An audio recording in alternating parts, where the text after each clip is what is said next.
afternoon and welcome to STEM News. I'm Kayla Young. And I'm Zaren+, And today our stories will be on access to clean water. and here's Kayla with a brief introduction on access to clean water. Thank you, Zaren. And now we'll have an introduction to access to clean water. So as you can see, every minute and a half, 13,000 people get diarrhea and 4 kids die from drinking contaminated water. You can also see that 1 billion developing countries do not have access to clean water.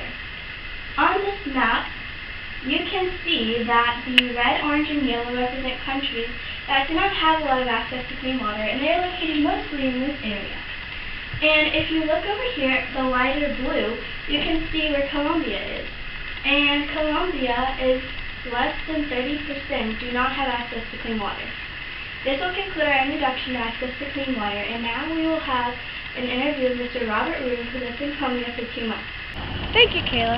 Now I'm on my way to interview Mr. Robert Roos, who has past experience in Western Colombia about access to clean water. As you can see, I'm walking down these man-made steps and about to go over this man-made bridge over this creek that they can probably get their clean water from. Okay, I'm here now waiting for Mr. Robert Roos to arrive at our location. And here he comes. Hola, señorita Ru. Hi, ¿Cómo Mr. estás? Robert Roos. I'm good. How are you? I'm very well, thank you.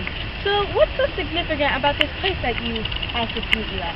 Well, señorita Ru, this area right here is one of the areas where we have one of our several artesian wells at the base of the mountain. Well, so, roughly how long ago was it that not having clean water was hard for you? It was about 35 years ago. I was a little boy. And in the village where I was born and grew up in, there was no water running on a daily basis. The water would come to us once a week, and we would have to try to fill as many containers as possible, plastic drums. We even built a small little area, like an oversized tub, just to be able to put some water there. And to keep it clean, we would put 1 or 2 catfish in there who would eat the algae. So, was it difficult when the water wouldn't come? Yes. Water never came every week, sometimes 2-3 weeks. So they would send trucks from the biggest city, which is about, I want to say roughly 50-60 miles away. Oh, No, they're good. They're good for the environment. Oh. They're good for nature. Sorry, I'm from You don't the city. have to. You That's know. okay. That's okay. So we were 50-60 miles away. So when they would come with the water trucks, we would have to rush down to the center of the village, carrying 5-gallon jugs on sticks. We would have to have a cart to be able to come down to fill the 55-gallon plastic containers that we have, to take it back to try to save as much water as we could. Okay.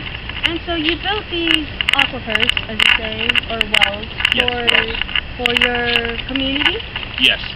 What I used to do, what I did was I went to school to learn how to bring clean water. And one of the fastest and easiest ways that I was able to do that was at the base of all mountain ranges, there's usually 2 separate formations of rock.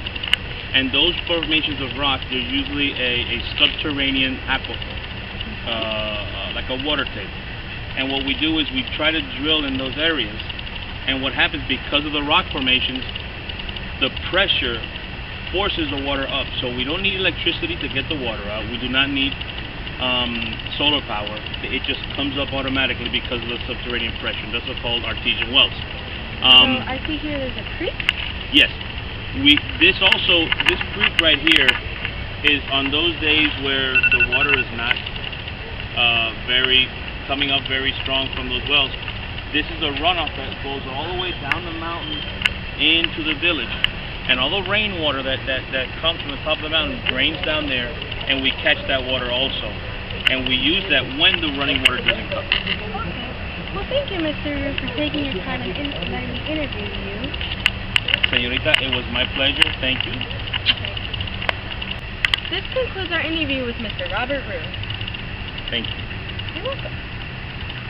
That was quite an interesting interview you had, Mr. Roos. Thank you, Kayla. I heard you're interviewing somebody who can help out Mr. Roos. Yes, in fact, I'm going to interview Mr. Martin Bryan. He's a specialist on the lifesaver water bottle. Oh, isn't it time to go interview him right now? It is. I'm Kaila Young here with Fabian Martin-Bryant, a specialist on the life of your water bottle. How are you today, Fabian? I'm great. How are you? I'm good. May I ask you some questions? Of course. So, what is life for your water bottle? The Lifesaver water bottle is a water bottle that can filter up to 6,000 liters of water. This water bottle was originally created for those people in third world countries who don't have access to clean water. Michael Pritchard created this product in 2009. And how does life for your bottle work? This water bottle converts dirty water into clean water due to the size of the holes within the filter. These holes are 15 nanometers big, 10 nanometers smaller than your usual virus bacteria, which are usually around 25 nanometers in diameter. As you scoop up the water gets filtered when you pump the bottle. When you reach the maximum amount of liters the bottle can filter, it will actually shut off and will not pump anymore and protect the user. And do you think the price of this bottle is feasible for third world countries? Well, in Colombia, a Lifesaver would be about 284,000 Colombian pesos, and the average income in Colombia is about 2,869,956 Colombian pesos. As Michael Pritchard stated, we're trying to make the Lifesaver bottle cheaper. Okay, thank you for your time. No problem. This concludes our news for today. I'm Zaren+, And I'm Kaila Young, tuning in at 10 for our evening news. and have a nice day.